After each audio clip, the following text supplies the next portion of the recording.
माझं नाव राजेंद्र कचरू निकम, राहणार मौजे सिक्याने, तालुका निफाड, जिल्हा नाशिक.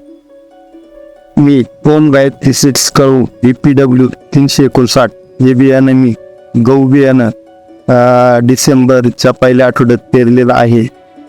तर त्याचे रिझल्ट मला असे वाटतंय तर त्याचा जो फुटवा आहे गव्हाचा तो शुद्ध एकदम चांगल्यापैकी निघालेला आहे.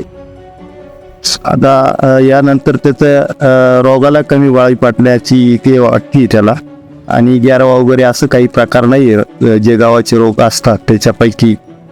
माझ्या अनुभवाने आता पीक उभं करताना या बियाण्याचे म्हणजे जे ही पोझिशन किंवा त्याची उगवण क्षमता सगळ्या गोष्टी त्या चांगल्या प्रकारे वाटतं. खताच्या मात्र्याला 2 गोण युरिया आणि 10-20-20 2 बॅग असा मात्रा दिलेल्या आहे. नंतर स्प्रेमध्ये लिक्विड खतांमध्ये 12-32-16 वगैरे स्प्रेमध्ये घेतलेले आहे.